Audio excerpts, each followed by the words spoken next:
السلام عليكم ورحمة الله وبركاته. طلابنا وحبايبنا طلاب المرحلة الثانوية، وبالأخص المرة دي طلاب الصف الثاني الثانوي، يا أهلا وسهلا بكم يا أبطال. معاكم سنيور خالد رضا مدرس اللغة الإيطالية. النهاردة طالعين بالفيديو دون علشان نحل معاكم ونساعدكم في حل تدريبات على درس حروف الجر اللي هو كان عامل أزمة كبيرة بالنسبة لكم، وأزمة كبيرة والله العظيم بالنسبة لي أنا كمان. قربت أشد في شعري خلاص من الدرس دوت. طيب النهاردة طالعين إن شاء الله علشان نحل مع بعضينا كده الواجب بتاع درس حروف الجر. فتعالوا مع بعضينا أعرفك إزاي كنا بنحل على الدرس دوت.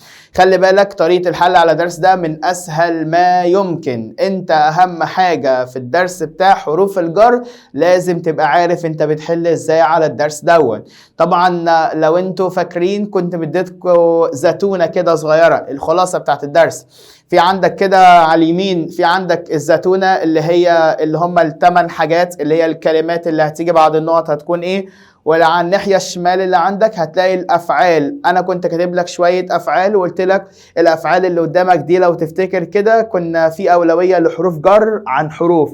فأنت وأنت بتحل معايا حط ده قدامك وحط ده إيه وحط ده قدامك. وتعالوا مع بعضينا أعرفك لو في حد جديد بيسمع معانا الدرس ده، فتعالوا مع بعضينا اعرفكم احنا ازاي كنا بنحل على درس حروف الجر. ركز بقى معايا يا بطل، بص كده معايا، بص يا سينيور. احنا كنا بنحل على الدرس ده ازاي؟ اول خطوة كنا بنعملها كنا بنبص على الكلمة اللي جاية بعد النقط على طول. احط خط تحت الكلمة اللي جاية بعد النقط واسأل نفسي سؤال. الكلمة اللي هي اسمها سكولا، انهي واحدة من الكلمات اللي احنا كنا بنقولها على اليمين؟ انهي واحدة يا سينيور من الزتونة؟ انهي واحدة يا سينيور من الخلاصة؟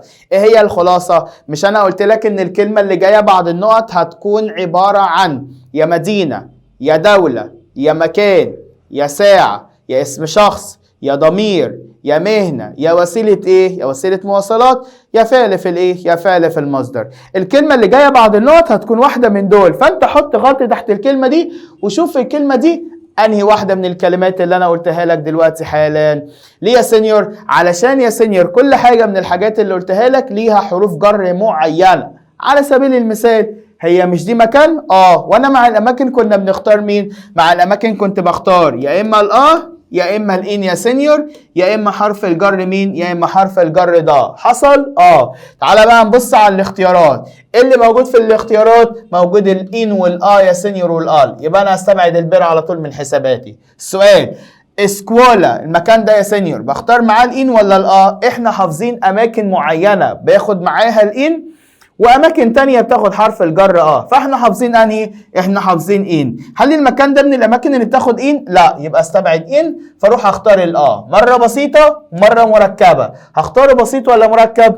فاكر لما كنت بقول لك ان في عندك 5 اماكن، ال5 دول هم الاماكن الوحيدة اللي بختار معاهم حرف الجر بشكله البسيط، واللي هم كازا سكوالاليتو، كازا سكوالاليتو una festa teatro, casa scuoletto una festa teatro. فكلمة سكولا واحدة من ال5 أماكن دول، فبالتالي أختار حرف الجر بسيط، ما ينفعش أختاره مركب. شفت أنا حليت إزاي؟ ولا قريت الجملة ولا ترجمت الجملة ولا عملت أي حاجة. أنا تركيزي كله بينحصر على الكلمة اللي جاية بعد النقط. شوف الكلمة دي ايه من ال8 حاجات اللي انا قلتهم لك دلوقتي، او اللي انا كنت كاتبهم لك على السبورة، او انا كنت كاتبهم لك هنا على الشاشة قدامك وانا بقى ايه وانا بشرح الدرس وانا بشرح الدرس بتاعنا. يلا مع بعضينا المثال اللي بعده. الكلمة اللي جايه بعد النقط ده ضمير، ومع الضمائر كنا بنختار يا اما الكن يا اما الدي يا اما يا اما الضا. اللي موجود من ال3 موجود يا سينيور الدي والضا، يبقى استبعد خالص. حلو كده؟ طيب يا سينيور الدي صح والضا صح، في الحالة دي اعمل ايه؟ في الحالة دي هتروح تبص على الافعال الناحية التانية بقى اللي هو الشمال. عشان قلت لك في اول الحصة جهز الحاجة اللي على اليمين وجهز الحاجة اللي على الشمال. جهز الحاجة اللي على اليمين اللي هي الكلمة اللي جايه بعد النقط هتكون ايه من ال8 حاجات؟ طب والشمال الافعال. قلت لك امتى تروح تبص على الفعل يا جماعة؟ امتى اروح ابص على الفعل بتاعي؟ في حالة لو خيرك ما بين حرفين والحرفين دول ينفعوا مع الكلمة اللي جاية بعد النقط. يعني النوي بتاخد زي والنوي بتاخد ضا. طب انا بقى في الحالة دي اعمل ايه؟ في الحالة دي تروح تبص على فعل الجملة. فينيري بختار مع الضا. خلصت الجملة بتاعتي. طب امتى اختار دي؟ لما يكون فعل الجملة essere. يلا مع بعضينا. اللي بعده روما ده مدينة، مع المدون يا سنيور بختار الآ والدي والضا والبير. اللي موجود الآ والضا والآل والدي. حلو، أنا يا سنيور أختار أني واحد من دول حسب الفعل. فينجو بختار مع الضا. بسيط ولا مركب؟ ما عنديش أصلا غير ضا يا سنيور واحدة بس، يبقى أنا أختارها على طول. اللي بعده تشيني ده مكانه، مع الاماكن بختار يا يا ايه يا ان. هل ده من الاماكن اللي بتاخد ان؟ لا، يبقى اختار يبقى استبعد دول. هل ينحصر بسيط ولا مركب؟ حسب المكان. هل المكان ده من الخمسه اللي انا لسه قايلهم لك اللي هم تاني كازا، سكولا، ليتو، اونا فيستا، تياترو؟ هل ده واحد منهم؟ لا، يبقى اختار مركبه. ايجيبتو دي دولة، مع الدول بختار يا سينيور الإين والدي والضا والبير، يبقى استبعد هختار إين ولا ضا ولا دي يا سينيور؟ حسب الفعل ده بختار معاه إين، يبقى اختار إين. بلس إن جميع الدول بتنزل مع الدي والضا والبير بأداة تعريف ما عدا حرف الجر إين، ده الحرف الجر الوحيد اللي بختاره بسيط، فعشان كده أنا اخترت الإين. بلس إن فعل الجملة أنديامو أصلا، وأنديامو بنختار معاها إين. كايرو دي مدينة، مع المدن بختار يا سينيور هستبعد النيل، وهستبعد الدي كمان يا سينيور لأن فعل الجملة مش السر عشان اختار معاها دي. يبقى حل ينحصر يا الله. هختار أنهي واحدة؟ جميع المدن بينزل معاها حرف الجر بسيط ما عدا كايرو، دي المدينة الوحيدة اللي بختار الحرف الجر بتاعي مركب بأداة تعريف، فبالتالي اختار الكايرو على طول. اللي بعده الجملة اللي بعد كده بيقول لك ايه؟ بيقول لك فيها ماريو ايه بقى؟ ماريو بارتي نقط روما. هحط خط تحت روما واسأل ايه دي مدينة، ومع المدن يا سينيور هستبعد إين، هختار يا بير يا ضل. حلو كده؟ حلو يا سينيور. روما دي مدينة وبختار معاها يا سينيور الحروف بسيطة، دايما بختارها بسيطة، يبقى استبعد مركبة واستبعد ضل مركبة، ما فاضلش غير بير، يبقى اختارها. بلس طريقة تانية بتقول ان فعل الجملة لما يكون بارت بختار معاه البير على طول. اسمع، بارت بير، البي مع البي، اوعى تنسى حاجة زي دي. طيب اللي بعده ميلانو دي مدينة، ومع المدن يا سينيور بختار كل دول ما عدا الإين. طيب سينيور المدينة دي بختار معاها الحرف بسيط، يبقى استبعد يبقى يا بير. تعالى على الفعل فيينا بختار معاه بير، لا ده انا لسه قايل لك بارت بختار معاها البي، يبقى بالتالي هختار معاها مين؟ الضا. تشنترو ده مكان هختار معاه يا الإين. اللي موجود يا سينيور موجود عند والإين، يبقى استبعد الضا واستبعد الدي. هختار او إين حسب المكان مش حسب الفعل، حسب المكان مش حسب الفعل. تشنترو من الاماكن اللي كنا بنختار معاها حرف الجر إين، فاروح اختارها على طول. اللي بعده دوتاري سينيور، دوتاري دي يا سينيور مهنة، ومع المهن بختار يا اما الكون يا اما الدي يا اما الضا، صح ولا غلط؟ اللي موجود يا سينيور الدي والضا. طب انا هختارهم بسيطه ولا مركبه؟ كنا بنختار الحروف دي مركبه مع المهن، يبقى انا هختار الضال على طول. اوتوبوس دي وسيله، مع الوسيله بختار يا ان يا كن. اللي موجود ان، يبقى اختارها على طول يا سينيور في الاختيارات. بريمو بيانو الدور الاول اللي هو يا سينيور مكان، ومع الاماكن بختار يا ان. اللي موجود شكرا كتر خيرك. شفت انا بحل ازاي؟ اللي بعده بيادي، مش مستاهله انك تسال نفسك وتقول الكلمه دي عباره عن ايه. عارف ليه؟ لان ده يا سينيور مصطلح كنا حافظينه مع بعضينا اسمه ابيادي اللي هي معناها يا سينيور سيرا على سيرا على الاقدام. كازا ده مكانه، مع الاماكن بختار يا ان، يبقى استبعد دي على طول. هختار ولا الان حسب المكان. ده من الاماكن اللي بتاخد ان؟ لا، يبقى استبعد ان. هختار بسيطه ولا مركبه؟ حسب. هل المكان ده من الخمسه اللي انا عدتهم لك كتير النهارده؟ لا يا سينيور. ولا يا سينيور؟ اوعى. يبقى بالتالي هختار مين؟ هختار على طول. كازا سكولاليتو ونافيستا تياترو. يلا مع بعضينا نكمل. جملة رقم 15 بيقول لك فيها ايه؟ بيقول لك فيها يا سينيور فاتشو نقط. فاتشو ايه بقى؟ فاتشو كولاتسيون نقط بار ده مكانه، مع الاماكن بختار يا ان يا هستبعد ده. طب البار ده من الاماكن بتاخد ان؟ لا يا سينيور، يبقى اختار بسيطة ولا مركبة؟ ده مش من الخمسة، يبقى اختار المركبة. ترين وسيلة مواصلات، يبقى إن يكون. اللي موجود إن، يبقى اختارها على طول. فاكانسا مش مستاهلة إن أنا أسأل نفسي ده إيه، عشان ده مصطلح من الكلمات اللي إحنا حافظينها. إن فاكانسا يعني في إيه؟ في أجازة على طول. اللي بعده أيريو دي طيارة، ومع الطيارة يا سينيور بختار الإن لأن دي وسيلة مواصلات، يا إن يكون، واللي موجود عند الإن. فار ده فعل في المصدر، واللي عرفني اللي هو فعل في المصدر النهاية المصدرية بتاعتي اللي اسمها ار، والافعال اللي في المصدر بختار يا الاه يا البير، واللي موجود عند الاه يبقى اختارها، ودايما هتنزل بسيطة لان انا ما ينفعش اعرف الفعل اللي في المصدر بتاعي، يبقى استبعد دي وقال وان، يبقى اختار الاه على طول. مترو دي وسيلة مواصلات يا ان يكن، اللي موجود ان يبقى اختارها على طول. دينتيستا ده يا سينيور مهنة معناها طبيب أسنان، وطبيب الأسنان بختار معاه يكون يا دي يا ضا، اللي موجود عندي مين؟ الدي والضا. طب أنا هختارها بسيطة ولا مركبة؟ قلت لك دايما مع المهن بختار الحرف مركب، يبقى ده معناها إن أنا هستبعد الدي خالص من حساباتي. هختار مين بقى يا سينيور؟ هختار يا سينيور حاجة منهم حسب الكلمة، مفرد مذكر أو مؤنث. اشمعنى؟ لأن إحنا واخدين قاعدة في الإيطالي بتقول إن الكلمات التي تنتهي بالمقطع إيستا كلمات دي هتكون نوعها مفرد مذكر صح، وفي نفس الوقت مفرد مؤنث صح، وما ينفعش يخيرك ما بين الاتنين مع بعض، هيخيرك يا اما في المذكر يا اما في المؤنث. فلو الكلمه دي مفرد مذكر يا سينيور هتختار معاها الإيل، ولو مفرد مؤنث هختار معاها الله، والله مع الضا هتبقى ضله موجوده؟ لا. طب الإيل مع الضا هتبقى ضل موجوده؟ اهي يا سينيور، يبقى اختارها على طول. وصلت؟ فارماشيا يا سينيور ده مكان بياخد معاه حرف الجر ان، فاروح اختارها على طول. اللي بعده ونافستا، ونافستا ده مكان يا سينيور بختار معاه يا ان يا هستبعد الدي واستبعد البي. هختار ان ولا هختار طبعا لان المكان ده مش من الاماكن اللي انا حافظها اللي كانت بتاخد حرف الجر ان. اللي بعده ميلانو دي يا سينيور مدينة، ومع المدن بختار مين؟ مع المدن بختار يا دي يا يا البير، والثلاثة موجودين هختار واحد منهم حسب الفعل.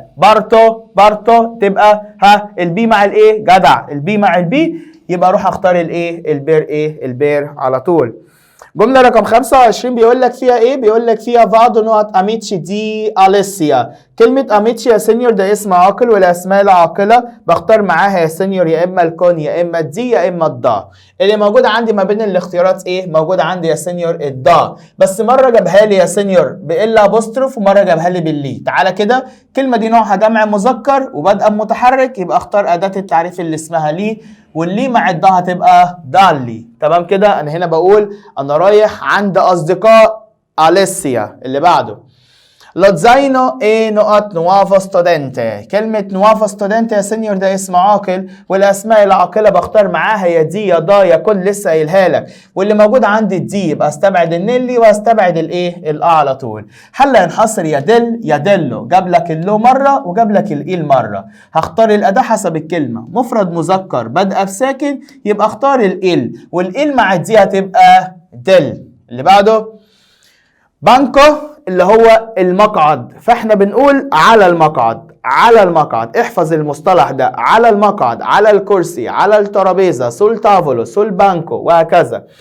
سول بانكو تشي سونو اي ليبري، يعني يا سينيور على البانكو بيوجد الايه؟ بيوجد الايه؟ الكتب. انترنت بوينت يا سينيور ده مكان اللي هو السايبر، اللي احنا بنختار يا ان يا واللي موجود عندي يا سينيور الايه؟ موجود عندي الابوستروف والنيلو، هختار واحده من الاثنين حسب الكلمه. كلمات اللي منتهيه بحرف ساكن بتكون نوعها مذكر، قلتها لك ساعتها تنفع مفرد وتنفع جمع، ومش هيخيرك ما بين الاثنين، هيخيرك يا اما مفرد يا اما جمع. فالكلمه دي نوعها مفرد مذكر وبادئه متحرك، فاختار الابوستروف، والابوستروف مع هتبقى الابوستروف. هل موجود عندك الابوستروف؟ لا، وحتى لو موجود اصلا انا هستبعدها لان الحرف الجر ده ما بياخدش اصلا الايه؟ المكان اللي قدامي. ستاتي يونيتي الولايات المتحدة دي دولة، والدول بختار معاها يا إن يا دي يا ضا يا بير. اللي موجود يا سينيور موجود الدي والضا والضالي. طب السؤال، الدولة دي بختار معاها الحرف بسيط ولا مركب؟ تاني كلاكيت تاني مرة ركز، جميع الدول بتنزل مع كل حروف الجر بأداة تعريف ما عدا حرف الجر إن، ده الحرف الجر الوحيد اللي هينزل لك بسيط. فيا سينيور الدولة دي جت يا سينيور، لو أنا هختار الدي هختارها مدمجة بأداة، لو أنا هختار الضا هختارها بأداة، يبقى ما فاضلش عندي غير الإيه؟ غير الضالي، بلس إن الفعل ده بختار مع الضا أصلا. اللي بعده مترو دي وسيله مواصلاته مع الوسائل بختار يا ان يا كون، الاتنين موجودين في الحاله دي اروح ابص على الوسيله المعرفه، لو جه قبلها اداه تعريف، لو قال لك ايه المترو يبقى اقول كون، عدم وجود الاداه يبقى انا اختار الان الان على طول. وصلت؟ يبقى الوسيله اللي غير معرفه، يعني اللي مش معرفه باداه تعريف، تروح تختار معاها إن، لكن المعرفة تروح تختار معاها كون على طول. أوفيتشيو ده مكان بختار معاه حرف الجر إن ودايما بينزل بسيط، لأن كل الأماكن بختار معاها حرف الجر إن بسيط. ديسكوتيكا بردك ده مكان من الأماكن اللي بتاخد إن ودايما هتنزل بسيطة، فبالتالي هختارها على طول. إيطاليا يا سينيور دي دولة، ومع الدول بختار يا سينيور إن يا سينيور او دي او دا او بير، اللي موجود عندي حرف الجر ان بس، فبالتالي هختاره ودايما هينزل بسيط. ما ينفعش اختار نيلو لان الدولة هنا يا سينيور ما ينفعش اعرفها مع حرف الجر ان الا لو الدولة معرفة بالاضافة، في الحالة دي لازم تعرف حرف الجر ايه ان. اللي بعده ترينو دي يا سينيور وسيلة مواصلات، ومع الوسائل بختار يا ان يا كون، اللي موجود ان يبقى اختارها على طول. لا لا لا لا لا لا لا لا لا لا لا لا. شفت انا حليت كتير ازاي؟ في ثواني. ليه بقى؟ عشان انا عارف انا بحل ازاي، فانا عايزك تمشي كده. حل ازاي يا سينيور؟ ببص على الكلمه اللي جايه بعد النقط، ما تصعبش الدنيا على نفسك، الدنيا بسيطه قوي. بصوا معايا، احنا فين؟ احنا هنا، ماشي. يلا مع بعضينا. بصوا كده، الكلمه يا سينيور اللي جايه بعد النقط دي اسمها بلاري، وده فعل في المصدر، والافعال اللي في المصدر بختار يا الاه يا البير، اللي موجوده الاه. شفتوا؟ استودياري فعل في المصدر يبقى يا بير، اللي موجود بير. طب ما هي موجوده الاه، يلا ما ينفعش اختارها مدمجه، يبقى اختار البير على طول. مروكو دي دوله، ومع الدول بختار يا سينيور يا الان يا دي يا الضا يا البير، اللي موجود الاه هستبعدها، والنيلو دي يا سينيور والضا والدال. طب انا يا سينيور هختارها باداه ولا بدون اداه؟ عشان انا لسه لك من شويه، لا لحقت نسيت اللي هي ايه يا سينيور؟ قلت لي ايه؟ الدول بتنزل باداه تعريف ما عدا حرف الجر ان، يبقى بالتالي هستبعد نيلو. هل ينحصر يا دال ابوستروف؟ تعال الكلمه دي مش بادئه بساكن، يبقى اختار ال. فين ال بقى يا سينيور؟ اهي دال، بلس ان الفعل ده بختار مع حرف الجر ده. يلا 21 يا سينيور ده رقم اللي احنا بنقول عليه بيعامل معامله الساعه، اللي انا كنت بختار معاه حرف الجر بسيط ولا مركب؟ كان دايما مركب، مره بالا ابوستروف ودي مع الساعه واحده، ومره بليه ودي في حاله الجمع يبقى اختار الله. تعالى سكوالا يا سينيور، مش ده مكان؟ ومع الاماكن بختار يعني انا المفروض اختار بس انت هقول لك عليها غلط. ليه بقى؟ تعالى اقول لك. عشان انت حضرتك انت مش هتنتقل الى المدرسه، انت مش رايح المدرسه علشان تقول سكوالا. امال يقصد بايه كلمه المدرسه هنا يا سينيور؟ يقصد بيها يلا اللي هو بيقول لك ان هذه او هذا بيكون الايميل بتاع المدرسه. فهو جايب لك كلمه المدرسه ليه؟ عشان يربط بيها كلمه الايميل، عشان يعرفك ان الايميل اللي هو هيبعته لك، الايميل اللي قدامك ده الايميل بتاع المدرسه، مش انا رايح المدرسه. لو انت رايح المدرسه يبقى انت هتقول لان ساعتها استخدام حرف الجر الانتقال الى مكان، وانا هنا هنتقل الى المدرسه، لكن انا هنا مش رايح المدرسه، ده انا بعرفك بقول لك ان ده الايميل بتاع مين؟ بتاع المدرسه على طول. فبالتالي يا سينيور بتاع ده اللي هو انهي حرف جر؟ يعني اللي هو حرف الجر دي يلا. وحرف الجر دي لو تفتكر كده قلت لك ان من ضمن استخداماته اضافه او ملكيه او يا سينيور اصل او ايه او جنسيه. اصل او جنسيه هعرفها عن طريق الكلمه اللي جايه بعد النقط. هل دي مدينه؟ لا. هل دي دوله؟ لا. يبقى ده مش اصل او جنسيه. طب تعالى كده، اضافه او ملكيه قلت لك هتعرفها عن طريق اسم شخص. هل ده اسم شخص؟ لا. ضمير؟ لا. مهنه؟ لا. طب هتعرف الاضافه لما النقط بتاعتك تقع بين اسمين، وده هعرفه عن طريق اداه التعريف. هل الكلمه دي سبقها اداه تعريف؟ الحق ده في اداه اهو يا سينيور. طب هل الكلمه دي سبقها اداه تعريف؟ لا. عارف ليه لا؟ عشان انت هتاخد الاداه وهتدمجها مع حرف الجر دي، فتقول له دل. بص الاداه فين اهي، بص انت ما بصيتش يا ابن اللعيبه يا سينيور. يعني انت وصلت لها ازاي؟ بص وصلت لها كمان عن طريق فعل اس. مش انا قلت لك ان فعل اس لما بيجي بختار معاه دي؟ يبقى انا عشان كده اخترت حرف الجر ايه؟ دي، وما اخترتش ليه بقى؟ عشان بختارها لو انا رايح المدرسه، لكن انا هنا مش رايح المدرسه. اللي بعده لا لا لا لا لا لا. يلا اللي بعده بيقول لك ايه؟ بيقول لك دياتشي. دياتشي يا سينيور ده رقم، والرقم ده يا سينيور بيعمل معامله الساعه اللي بختار معاه ودايما بتنزل مركبه بالله. ميديكو ده طبيب، وطبيب ده مهنه، والمهن بختار معاه الدي او الضا، والاتنين يا سينيور موجودين. هختار اني واحد حسب الفعل. فا يا سينيور بختار معاه الضا، لان دي بختارها مع فعل essere. sono sei e siamo siete sono. اوفيتشيو ده مكتب، والمكتب بختار معاه الان، ودايما هتنزل بسيطه يا سينيور الا لو المكان معرف بالاضافه. هل المكان هنا يا سينيور معرف بالاضافه؟ هعرف منين؟ من الكلمه اللي جايه بعد المكان. لو نزل بعد المكان ده يا سينيور حرف الجر دي يبقى المكان ده معرف بالاضافه، يبقى انا بالتالي هعرف حرف الجر ان. وان يا سينيور لو هتنزل معرفه هتنزل معرفه باداه تعريف اسمها مفرد مذكر بادئه بمتحرك، يبقى اختار الابوستروف. والان مع الابوستروف هختار الابوستروف، يبقى بالتالي هستبعد الحل الاولاني اللي انا اخترته. وانا حليته كده بسرعه عشان اقول لك انت بتحل ازاي. انا حطيت نفسي الثواني مكان الطالب بيعمل ايه؟ ده مكان والمكان بياخد ان او ده مكان بياخد ان، فاروح اختار ان لانها دايما بتنزل بسيطه، على الرغم اللي هو جايب له المكان معرف بالاضافه، فانت اوعى تتسرع. طيب دكتور ده مهنه يا سينيور، مع المهن بختار يا دي يا الضا، ودايما بتنزل مدمجه، ما عنديش غير الضا فاختارها على طول. دكتور بمعنى دكتور. سكولا هنا مدرسه يا سينيور، ومدرسه ان انت رايح ولا يربط بيها حاجه؟ عايز تتكلم حاجه بتاعت المدرسه؟ لا يا سينيور هنا رايح، والدليل على كده ان الكلمه اللي قبل النقط مش اسم، ما جاش قبلها ده التعريف. سكولا ده مكان بختار معاه الايه؟ فاروح اختارها على طول. ميلانو يا سينيور دي مدينه، مع المدن بختار الدي والضا، هستبعد الان. حرف او فعل الجمله بتاعي فاي، وفاي بختار معاه فاروح اختار أنا ده اسم شخص يا سينيور، وفعل الجمله بتاعي فعل اسر، يبقى وانا مغمض اروح اختار الدي على طول، فاروح اختارها ما بين الاختيارات بتاعتي. ميتسو جارنو دي فترة زمنية، كنت دايما بقول لك بختار معاها حرف الجر فهنا هختارها على طول.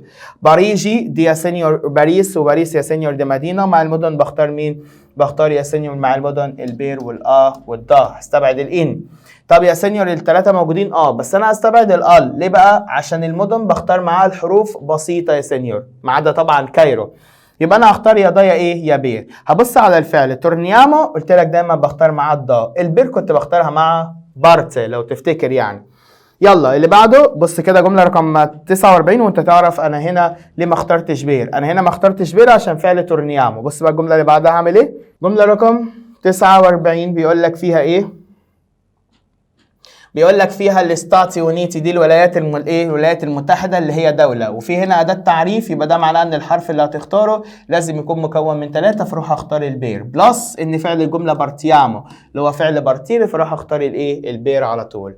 فيدو انا بارتيتا انا ساشاهد المباراه. كانالي تشينكو، احفظ المصطلح ده، اسمه سو كانالي تشينكو، يعني على القناة 5. احفظ المصطلح سو كانالي تشينكو على القناة 5 على طول. 51 المدرس المفتري ده؟ ايه ده؟ انتوا حليتوا الواجب ده كله ازاي؟ يا ربي انا تعبت. اللي بعده دنتيستا ده ايه ده يا سينيور؟ ده طبيب اسنان او طبيبه او طبيبه اسنان. طبيبه اسنان يا سينيور يعني مهنه، ومع المهن بختار يا دي يا الضا. انهي اللي موجود عند الضا، يبقى استبعد مدمجه بانهي اداه سينيور؟ مدمجه يا اما بالله يا اما بالال. اللي موجود يا سينيور الال، فاختارها على طول. ليبرارية ده مكان بياخد حرف الجر بسيط ولا مركب؟ هنا يا سينيور مركب عشان المكان نزل معرب بالإضافة. مركب بأنهي أداة؟ مفرد مؤنث بدأ بساكن، فاختار الله، والإن مع الله هتبقى يا سينيور نيلا، بس هنا يا سينيور مش موجود عند مش موجود عند النيلا. عارف في الحالة دي تعمل ايه؟ تروح تختار الله على طول، لأن المكان ده وارد اللي هو ينزل مع الله زي ما انت شايف كده، ووارد اللي هو ينزل معاه النيلا زي ما انت عارف. تمام. طبعا في الامتحان اخر السنه مش هيجيب لك الاثنين، مش هيجيب لك نفس اللي انا جبته لك كده. دايما في الامتحان هيجيب لك الحرف الجر اللي هو بياخد المكان. يا عم اقول لك على حاجه، اعتبر الجمله دي مش موجوده، بس انا حليتها لك عشان اعرفها لك، وحاططها لك عشان اعرفها لك ان المكان ده ممكن ينزل معاه وممكن ينزل معاه مش هيخيرك ما بين الاثنين، يا اما يجيب لك نيلا في الاختيارات يا اما يجيب لك الله زي ما انت شايف كده. اللي بعده اوتوبوس ده يا سينيور اتوبيس، ومع الاتوبيس يا سينيور المفروض ان ده وسيله، ومع الوسيله بختار يا ان يا كون، صح؟ رحت بصيت ما لقيتش اصلا ولا ان ولا كون. عارف ده معناه ايه؟ ده معناه اصلا ان ده مش وسيله مواصلات، مش جايبه لك في الجمله كوسيله مواصلات. امال جايبه لي في الجمله ايه؟ بيقول لك هنا صليامو، فعل صليامو اللي هو فعل بمعنى يصعد، اطلع يعني اطلع. صليامو اطلع نقط اتوبيس، عايز يقول لك اركب، اطلع يلا اطلع يلا على الاتوبيس على طول. يعني يا سينيور هختار معاها والسو دايما هتنزل مدمجه باداه تعريف، فاختار الابوستروف. دايما وانت بتطلع كده الميكروباص مش دايما السواق يقول لك اركب بسرعه اركب بسرعه، اركب بسرعه يعني اطلع بسرعه، فيطلع دي اللي هو فعل سوليامو. سوليامو سولابوستروف يعني ايه يا سينيور سولابوستروف؟ اللي هو ايه؟ اللي هو حرف الجر سو مدمج مع اداه التعريف اللي اسمها الابوستروف، اللي هو استخدامه كان بيجي بمعنى فوق او على. اللي بعده ميلانو يا سينيور دي مدينه، ومع المدن بختار يا سينيور بختار الا والدا والبير، هستبعد ان. الثلاثه صح يا سينيور. طب هعمل ايه؟ ابص على الفعل بارتو بختار معاه مين؟ البير ايه؟ البير على طول. اميتشي يا سينيور ده اسم عاقل، ومع الاسماء العاقله بختار الايه؟ الدالي. اشمعنى؟ عشان دي جمع ايه؟ مذكر. لو زاينو ايه نقط نوافو ستودنت، هنا هنختار الدل عشان ده طبعا بقول لك ان الحقيبه او الشنطه بتكون ملك الطالب الجديد، فده اسم عاقل، واسم عاقل بختار معاه دي او الايه؟ او الدا. بانكو طبعا حفظتها لك، قلت لك احفظ دايما. سول بانكو بيوجد الايه؟ الكتب. انترنت باينت اللي هو مكان السايبر، اللي هو بختار مع الايه؟ الابوستروف. اللي بعده جمله رقم 59 بيقول لك ان جي فيينا، يعني ان جي جايه منين بقى؟ جايه من ستاتي ونيت الولايات المتحده، يعني دي دوله، والدول بختار معاها يا سينيور يا ضالي، فانا هختار ضالي. اشمعنى؟ عشان الدول بتيجي معاها حرف الجر ده مركبه باداه ايه؟ مركبه باداه تعريف. هنا عندي كلمة راجاتسي، كلمة راجاتسي ده اسم عاقل يا سينيور، يعني المفروض اختار معايا دي يا دا. رحت بصيت ما لقيتوش اصلا يا سينيور، وانا كده الاسماء العاقلة بختار الحرف الجر بتاعي مدمج بأداة، فدي جمع مذكر وبدأ بساكن، فالمفروض ان انا اختار الاي، والاي موجودة في الحرف ده وموجودة في الحرف ده، يبقى انا استبعد اول اتنين. طب انا اختار يا سينيور السو ولا اختار سو بمعنى فوق او على؟ تفتكر ان المدرسة ستعطي الواجبات على الطلاب او فوق الطلاب؟ لا، الى الايه؟ الى الطلاب، فبالتالي هختار حرف الجر اي، وانا اخترته هنا يا سينيور حسب معنى الجمله بتاعتك. وفي الامتحان مش هيجيب لك جمله زي كده في الامتحان، يعني مش هيجيب لك الجمله انك تختار الحرف حسب المعنى، بل بالعكس انت بتختار الحرف حسب الايه؟ حسب القاعده بتاعتنا. لسه كتكوت صغير ما تقلقش. اللي بعده رقم 61 بيقول لك كلاس، وكلاس يا سينيور ده ايه؟ ده فصل، والفصل ده عباره عن ايه؟ عباره عن مكان، والمكان يا سينيور بنختار معاه حرف الجر ايه؟ حرف الجر ان، فبالتالي يا سينيور هختاره بسيط ولا مركب؟ هنا هختاره مركب باداه التعريف اللي هي اسمها لا، لان كلمه كلاس زي ما احنا عارفين مفرد مؤنث شاذ وبادئه بساكن، فاختار الايه؟ اللا، والان مع اللا هتبقى نيلا. هنا بقول لك ان في الفصل، وهنا استخدمت حرف الجر ان اللي هو هينزل لك بمعنى في الفصل بيوجد ايه؟ بيوجد 20 طالب. 62 بيقول لك في عندك كلمة اوفيتشو ده مكانه، اللي مكان بياخد يا ان يا اللي موجود ان يبقى اختارها. طب ليه ما اخترتهاش مركبة؟ عشان زي ما احنا عارفين ان المكان دايما بينزل بسيط. بتشينا، كلمة بتشينا يا سينيور ده مكان بختار معاه الان لان الكلمة منتهية بالايه؟ بالمقطع نا. ايطاليا دي دولة، ومع الدول بختار يا سينيور يا ان ما عنديش اصلا غير ان، بس مرة جابها لي بسيطة ومرة جابها لي مركبة. الدولة بسيطة هنا ولا معرفة بالإضافة؟ ما نزلش بعدها دي، يبقى ده معناه ان انا اختار حرف الجر ان بشكله البسيط. يلا جملة رقم 65. يا مسهل يا رب يا مليت. يلا فانجو سيمبرا سكولا نقط ترينو، وترينو ده وسيلة مواصلات، ومع الوسائل بختار يا ان يا كن. هنا هختار ان عشان ما عنديش اصلا كن.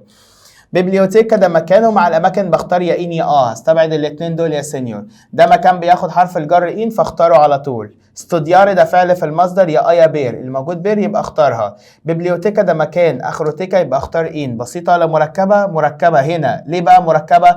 عشان المكان نزل معرف ايه؟ معرف بالاضافه، واللي عرفني لو معرف بالاضافه اللي هو نزل بعده حرف الجر دي، فهنا هختار ايه؟ نيلا. وصل كده؟ طيب اللي بعده يا سينيور بيقول لك هنا دياتشي، ودياتشي يا سينيور ده رقم ساعة، مع الساعة بختار ايه؟ اللي على طول. اوتو ده رقم اللي هو 8، خلي بالك دياتشي بمعنى 10 اوتو بمعنى 8، و8 ده رقم يعني ساعة، يعني اختار معاه الايه؟ ال. اللي بعده بص بقى الجملة دي، ركز معايا في الجملة دي. بس بيقول لك ايه؟ كيورا ايه؟ كم الساعة تكون؟ فانا جبت لك قلت ايه؟ نوت اونا يميتسا، كم الساعة تكون؟ الساعة كم دلوقتي؟ فهنا الجملة بتاعتك عبارة عن ساعة، سؤال عن ساعة مش سؤال عن مواعيد. سؤال عن مواعيد زي الجملة اللي قبلها. بص بيقول لك ايه؟ في اي ساعة انت بتروح الشغل؟ فانا بقول له انا بروح الساعة الثامنة. فايه الحدث؟ ايه الحاجة اللي هتحصل الساعة 8؟ ان انا بروح الشغل بتاعي، صح ولا غلط؟ طيب حاجة اقول لك هنا في المثال رقم 71 بقول لك هي الساعة كم دلوقتي؟ فانت بتقول لي الساعة 1:30. حاجة اسألك اقول لك هو ايه اللي بيحصل الساعة 1:30؟ فانت تقول لي يا سينيور مفيش حاجة، ده انا بعرفك الايه؟ الساعة. طب ده هيفرق معاك في الحل؟ طبعا. هيفرق معاك ان انت لو بتتكلم عن الساعة في العموم يبقى ده معناه انك هتختار اداة تعريف بدون الحرف الجر بتاعك. لكن لو انت بتتكلم عن مواعيد زي المثال رقم 70 و69 والكلام ده كله، ده هنا بيتكلم عن مواعيد، يبقى انا هنا هختار الايه هنا بيتكلم عن ساعة، فاروح اختار مين؟ هختار اداة التعريف بدون بدون الحرف الجر بتاعي. طب هنا ساعة يا سينيور، الساعة بتاعتي مفرد ولا جمع؟ هنا مفرد عشان ده رقم واحد بختار معاه ال ابوستروف على طول. اللي بعده جملة رقم 72 بيقول لك فيها اكيورا دورمي، يعني في اي ساعة بتنام. فانا قلت هنا احنا بننام ميتسانوت. كلمة ميتسانوت منتصف الليل، فاختار معاه حرف الجر هنا كواترو ده رقم 4، هختار معاه ال. تشينكو ده رقم 5، بختار معاه ال. انديتشي ده رقم 11، بختار معاه ال. دوي ده رقم 2، بختار معاه ال. اهدى يا سينيور عليا، اهدى يا سينيور. كلها ارقام وكلها مواعيد. بص انا بحل ازاي، والله ما بقرا الجمله، علشان عايز اعودك انك لما تيجي تحل على درس حروف الجر في حصه الشرح قلت لك قلت لك والله العظيم الدرس ده على الرغم من هو رخم شويه في المذاكره، اللي هو فيه كميه معلومات كتير قوي، بس والله الجمل بتاعته سهله. الفكره انك تعرف انت بتحل ازاي، الفكرة انك تعرف الكلمة اللي جاية بعد النقط من الثمان حاجات اللي انا قلت لك عليهم. فانا بحل على طول ليه؟ عشان انا عارف الكلمة دي ربنا كده يكرمك كده وتبقى زي ان شاء الله. قولوا امين، قولوا يلا. اللي بعده ميتسو جارنو ده يا سينيور منتصف النهار، فبالتالي هختار حرف الجر اقف ده رقم، ورقم ده يا سينيور ساعة، والساعة بختار او الفرا او الضا. هنا يا سينيور هختار الضا. اشمعنى عشان اكمل المصطلح اللي هو اسمه ضل من من والى، يبقى هنا نختار الضل. اوعى تتسرع وتختار دكتور يا سينيور دي مهنة، مع المهن بختار الضا على طول. فعل في المصدر، فاروح اختار طيب هنا يا سينيور في اداة تعريف، يبقى الحرف الجر اللي اختاره هيكون مكون من 3. شكرا، ما عنديش غير كون اصلا. جملة رقم 82 بيقول لك فيها كارلو بارت نقط فرنسا. في كلمة فرنسا يا سينيور دي مدينة، مع المدن بختار بقى؟ مع المدن بختار يا سينيور يا يا الضا. هنا هنختار مين؟ هختار واحد من الاثنين حسب الفعل. بارت كنت بختار معاها البير، حصل طب لو ما لقيتش البير، هل موجوده بير؟ لا. لو ما لقيتش البير هتروح للحرف الجر الثاني اللي هو هيكون اسمه ضا، عشان انت بتقول ان كارلو بيرحل من فرنسا منها، لكن بير يرحل الى، بارتو دا يرحل من. اللي بعده ايطاليا دي دولة، مع الدول يا سينيور هختار يا اما يا اما بير. فعل الجملة مش بارت، يبقى اختار على طول. اللي بعده انديتشي ده رقم 11، والرقم بختار معاه ال. اللي بعده ونافستا ده مكان بختار معاه اللي بعده اميتشي ده اسم عاقل، بختار معاه حرف الجر ضلي. ليه؟ عشان ده يا سينيور اسم عاقل بختار معاه الضا او الدي، والضا هي اللي موجوده ودايما هتنزل مركبه باداه التعريف اللي اسمها ليه، عشان ده جمع مذكر. ونافستا بمعنى حفله. انترنت بوينت ده مكان بياخد الابوستروف. اللي بعده هي مش هتخلص ولا ايه ده؟ في ايه يا عم ده كله؟ انا اسف لكم يا جماعه، والله لا اسف لكم، كله على دماغي. مترو دي وسيله مواصلات، مع الوسائل بختار يا سينيور يا اما يا اما الكون. اللي موجود عند يبقى اختارها، والكون كده موجوده، بس اللي ما اخترتهاش عشان الوسيله مش معرفه باداه تعريف. اوفيتشو ده مكان بختار معاه حرف الجر تشنترو نفس الكلام، مكان بختار معاه برضو. اللي بعده ميديكو ده مهنه بختار معاها الضل. شفت بقى؟ المفروض تكون حفظت. ترينو دي وسيله مواصلات بختار معاها ايطاليا يا سينيور دي دوله، مع الدول بختار بختار نيلو او هستبعد سول وهستبعد الابوستروف. ايطاليا بختار معاها حرف الجر بسيط دايما، يبقى اختارها على طول. بيبليوتيكا ده مكان بختار معاه على طول، ودايما هتنزل بسيطه عشان المكان مش معرب بالاضافه. هنا المكان معرب بالاضافه اهو، يبقى اختار بقى؟ اختار نيلا. عارفين يعني ايه معرب بالاضافه؟ يعني انا بعرفك انا رايح انهي مكتبه بالظبط. انا هنا بقول لك انا رايح المكتبه بتاعه بتاعه الجامعه، لكن لما اجي اقول لك انا رايح المكتبه انهي مكتبه، عشان انا لو هفني الشوق واجي لك انهي مكتبه، فانت عرفني. ده معنى كلمه معرب بالاضافه. ماروكو دي يا سينيور دولة، ومع الدول يا سينيور بختار ايه؟ بختار الدا او النيلو. هستبعد الايه؟ هستبعد الترا على طول. طب انا لو هختار يا سينيور ايه هختارها مجا؟ لا يا سينيور هستبعدها على طول. يبقى انا هختار على طول يا ضل يا ضل ابوستروف، كلمة نوعها مفرد مذكر بادئة بساكن فاختار الضل، بلس ان فعل الجملة فياني اللي هو فعل فينير بمعنى يأتي، بختار مع حرف الجر ايه؟ دا. طيب ميديكو ده طبيب، بختار معاه الايه؟ الضل. اللي بعده 21 ده ساعة، بختار معاه الأله. ميتسجرن يا سينيور دي فترة زمنية، بختار معاها معناها منتصف النهار. وفيتشو بمعنى مكتب، هنا المكان معرب بالإضافة فبختار معاه يا سينيور نلابوستروف. والحل مش موجود في الاختيارات. الحل الجملة رقم 100 مش موجود في الاختيارات، اكتبه بإيديك نلابوستروف. اللي بعده يا سينيور ديسك ولا ده مكان، بختار معاه حرف الجر دينتيستا دي مهنة، بختار معاها حرف الجر ضل. ميلانو دي مدينة، ومع المدن بختار الدا والدي هستبعد ان. فعل الجملة فاي، وفاي بختار معاها ميتسانات منتصف الليل، بختار معاه حرف الجر اللي هو اسمه بارتيامو نقط لستاتي ونيتي ليدي يا سينيور أداة تعريف، وطالما في أداة تعريف يبقى الحرف الجر اللي اختاره هيكون مكون من 3، يبقى استبعد ان واستبعد حل ينحصر يا فرايا بير. هنا يا سينيور هختار واحد من الاثنين حسب الجملة، لستاتي ونيتي دي ولايات متحدة دي دولة، يبقى اختار بير، بلس ان فعل الجملة بارتيامو يبقى اروح اختار معاه البير. اللي بعده تشينيما ده مكانه، مع الاماكن بختار معاه يا سينيور يا ان يا وده مكان بياخد يبقى اختارها على طول. تياترو بمعنى مسرح، يعني المفروض اختار معاه استبعد كون واستبعد بير. بسيطه ولا مركبه؟ المفروض ان كلمه تياترو من الاماكن اللي بختار معاها حرف الجر بسيط، بس هنا يا سينيور المكان نزل معرب بالاضافه. يعني ايه معرب بالاضافه؟ يعني اعرفك انا رايح انهي مسرح بالظبط. قال لك انا رايح المسرح الفيردي، المسرح الاخضر، يبقى ده معناها ان انا هختار حرف الجر اللي بعده زي بالظبط لما اجي اقول لك انا رايح مسرح الهرم، فانا هنا عرفت المسرح اللي انا رايح انهي مسرح بالظبط في ايه؟ في الجيزه او في القاهره، فانا بقول لك انا رايح مسرح الهرم، فانت بالتالي لما تجيلي المسرح هتجيلي مسرح الايه؟ الهرم على طول. اللي بعده هنا جاب لك رقمين وسطيهم يا سينيور حرف الجر، وسطيهم على طول حرف الجر فهنا مستني تكمله المصطلح اللي هو اسمه دا من الى، يبقى بالتالي اختار مين؟ ده. اوعى تختار ده عشان ده حرف الجر دي. سنترو ده مكان، بختار معاه حرف الجر ان. هنا يا سينيور قال لك دالي نافي، بص هنا عمل ايه؟ هنا جاب لك الدا وجاب لك الرقم وجاب لك رقم، عايز بقى بقيه المصطلح دالي الله، هنا جاب لك الله وناقص دال، هنا جاب لك الدال وناقص الايه؟ الال، فانت اوعى تقع في الحته دي كويس قوي. اللي بعده 10 و10 او 10 وتلت، فبالتالي ده ساعه فبختار معاه الايه؟ الله. وهنا يا سينيور ده رقم 1 يبقى اختار معاه الايه؟ بختار معاه الله ايه؟ الله بسترف.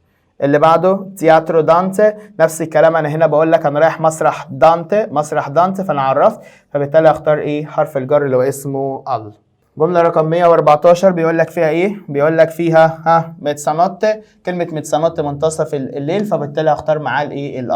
انا يا سينيور ده اسم شخص، بختار معايا دي يا الدا، استبعد بستبعد الان، حرف او فعل الجمله بتاعي اسر، يبقى اختار معاه حرف الجر دي.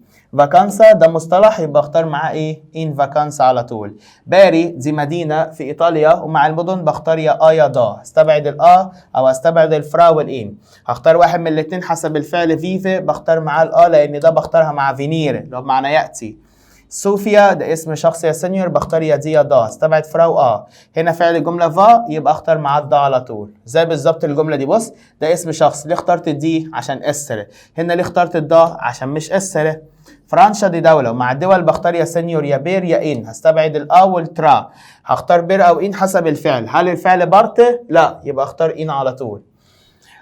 لوتزاينو الشنطة بتكون تافولو الترابيزة، سول تافولو، سول حرف الجر سول. اللي بعده ميدا ضمير يا سينيور، يبقى هختار معاه ايه بقى؟ هختار معاه يكون يا ايه؟ يا دي، استبعد فرا هختار واحده من الاثنين حسب الفعل. فيان يا سينيور بختار معاه مين؟ بختار معاه دي؟ لا، هختار معاه ايه؟ كون على طول، لان دي بختارها مع فعل اسر.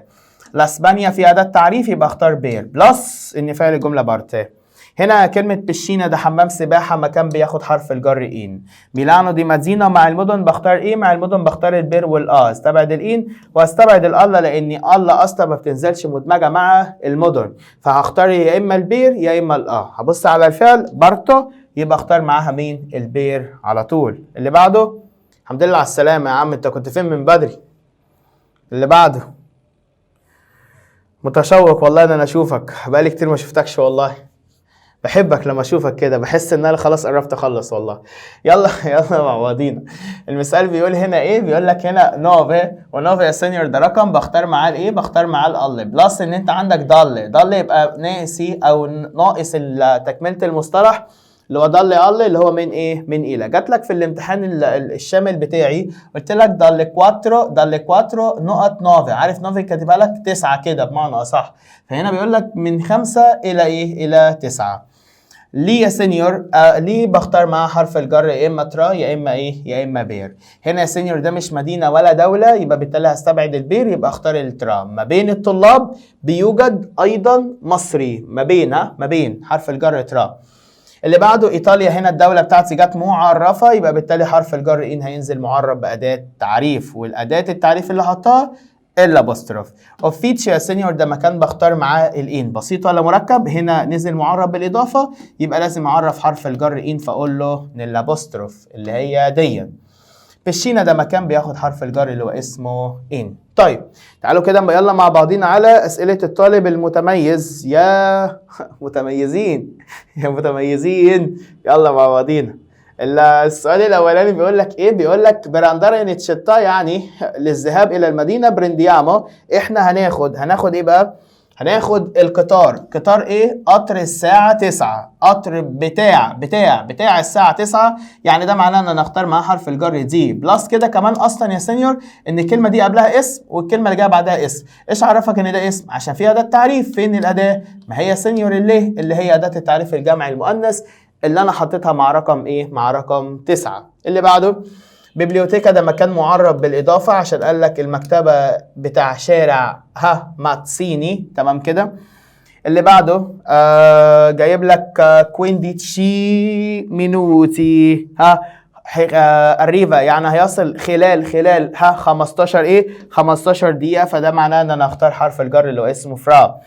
ده يا سينيور ركز معايا بقى، بقول لك فوليو كومبراري يعني اريد ان اشتري البليتو، التذكره ايه بقى؟ ركز.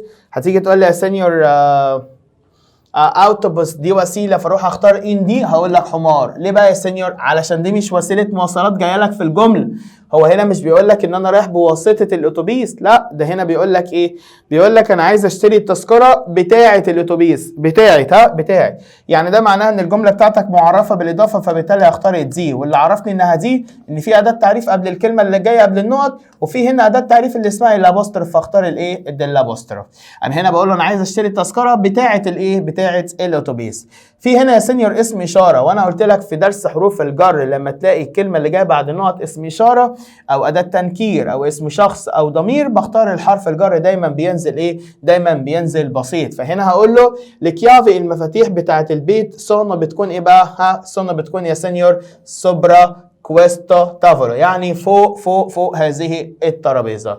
كلمه سوبرا هتاخدوها في الوحده الثانيه بتاعتنا في درس اسمه التعبيرات الداله على المكان. ده تعبير من ضمن التعبيرات اللي بيجي لك بمعنى فوق او ايه؟ او على. كلمة بروجيا اللي هي ايه؟ اللي هي مدينة يا سينيور بردك في ايطاليا، بختار معاها حرف الجر بير عشان فعل جملة بارت.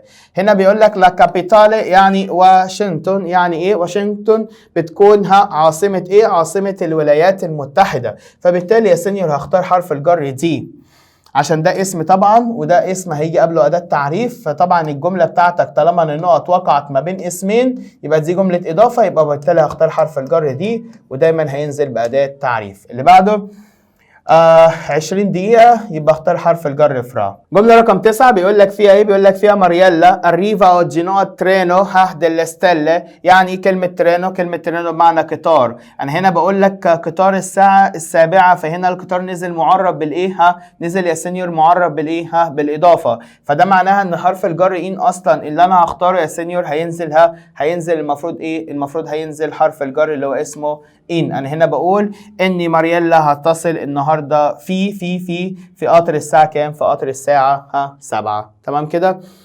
اللي بعده فرانشا يا سينيور دي مدينه تمام. فرنسا اسف دي دولة، ومع الدول بختار ايه؟ مع الدول المفروض ان انا اختار يا اما دي يا اما الضا يا اما الان. هستبعد الايه؟ الله على طول. ودي يا سينيور مفرد مؤنث بدأ بساكن، فاختار الله. فين الله؟ فاختارها مع دلة على طول. اللي بعده فيا ده اكسبريشن احفظه، معناه ان فيا مانزوني، يعني في شارع ايه؟ في شارع مانزوني. جمله رقم 12 بيقول لك فيها لاسبانيا، هنا فيها ده التعريف، يبقى بالتالي الحرف الجر اللي اختاره لازم يكون بير. سولو ده اكسبريشن لازم تبقى حافظه، اسمه دا سولو بمعنى ايه؟ بمعنى بمفرده.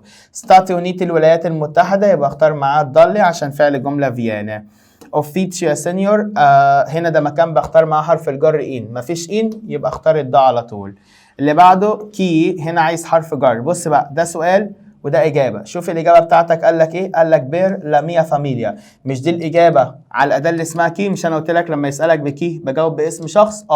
هنا قبل الاسم الشخص اللي قاله لك قال لك حرف الجر بير، يبقى تاخد البير وتكتبها قبل الايه؟ قبل الاداه، فتقول له بركيليا معنى لمن. اللي بعده هنا في أداة تعريف، يبقى اختار حرف جر مكون من 3، يبقى فرا يا بير يا كون. هستبعد بير يا سينيور عشان ده ولا مدينة ولا دولة ولا حتى فعل في المصدر، يبقى يا فرا يا ايه؟ يا كون. هختار كون ليه؟ عشان الجملة بتاعتي ما فيهاش 3 ايه؟ ما فيهاش 3 اسامي ولا حتى فيها فترة زمنية. يعني هنا بقول لك اني شفت الواد ابو شعر اللي مبلط في الديسكو، شفت اللي هو الجملة اللي احنا كنا بنقولها دايما، حرف الجر يكون اللي هو بمعنى ايه؟ اللي هو بمعنى مع. خلي بالك كلمة كابيل يعني شعر، بيوند اللي هو الأشقر، يعني اللي هو الشعر الأشقر ده. تمام كده. جملة رقم 18 بيقول لك فيها نيويورك بتكون نوع ستاتي اونيتي اللي هي الولايات الايه؟ اللي هي الولايات المتحدة. فدي دولة، ومع الدول بختار ايه؟ بختار يا سينيور حرف الجر ايه؟ يا دي. قال لي طبعا هستبعدها وهستبعد السول. هختار يا ديلو يا نيلي. دي يا سينيور جمع مذكر، يبقى اختار نيلي ايه؟ نيلي على طول. هنا بقول لك ان نيويورك بتكون في الولايات المتحدة. خلي بالك حرف الجر ان هنا ما نزلش كدولة مع دي، عشان انا لو نزلت ان اصلا المفروض يا سينيور انها تنزل بسيطة، ده لو انت هتنتقل الى الدولة. لكن هنا اصلا بيقول لك ان المدينة اللي اسمها نيويورك بتكون في فحرف الجر ان هنا نزل بمعنى ايه؟ نزل بمعنى في، ودايما بينزل مركب. اللي بعده ماتيو تشي، ماتيو نون تشي ما تورنا، لكن هو هيعود فرابوكو يعني خلال فترة قصيرة، ودي اكسبريشن مصطلح لازم تحفظه زي اسمك. فرابوكو يعني خلال فترة ايه؟ خلال فترة قصيرة. اللي بعده بيقول لك ايه؟ بيقول لك فيها تشونجاتو نوت البيرو. هنا يا سينيور هنختار ايه؟ بيقول لك بيوجد قطة على الشجرة. فهنا المفروض ان انا اختار ايه؟ المفروض ان انا اختار سولابوستروف، والحل مش موجود في الايه؟ في الاختيارات. اللي بعده ميديكو دي مهنة، ومع المهن بختار حرف الجر اللي هو اسمه ايه؟ اللي هو اسمه دال. اللي بعده كلمة الميديكو دي مهنة، ومع المهن بختار يكون يا دي يا دا. اللي موجود كون ودا، هستبعد ان خالص. طب يا سينيور مع المهن المفروض كنت اختار ده مركبة. طب هنا يا سينيور في أداة، يبقى اختار حرف جر كون. اشمعنى؟ لأن أداة التعريف لما بتيجي بتعرفني إن حرف الجر اللي اختاره لازم يكون حرف جر مكون من 3 حروف او اكتر من 3. طيب بكده احنا خلصنا الايه؟ بكده احنا خلصنا درس ايه؟ درس حروف الجر. عرفنا ازاي بنحل على درس حروف الجر، حلينا حوالي اكتر من 150 جملة تقريبا يعني. فانت المفروض يعني تكون حفظت وشربت الدرس ده زي ما انت كده حافظ اسمك وحافظ اسمي كده الحمد لله يعني. فأتمنى ان الحل اللي انا حليته معاك النهاردة يكون ثبت المعلومة معاك شوية. اي استفسار او اي حاجة تانية حضرتك عاوزها تقدر تتواصل معايا من خلال الارقام اللي هتظهر لك على الشاشة، او ممكن تلاقيها في الكومنتس تحت عندك في التعليقات. لو محتاج اي حاجة تقدر تتواصل معايا في اي وقت. معلش طولتوا عليكم النهاردة في الواجب بتاعنا، عشان الواجب زي ما انت شايف كان كتير قوي. اشوفكم على خير ان شاء الله في الحصة التانية بتاعتنا، واللي هنعرض فيها مع بعضينا السؤال المواقف بتاعنا. هقول لك ازاي بتحل المواقف طبعا بعد ما نشرحها. كان معاكم اخوكم سينيور خالد رضا مدرس اللغة الإيطالية. اشوفكم على خير ان شاء الله في الحصة الجاية. يلا تشاو.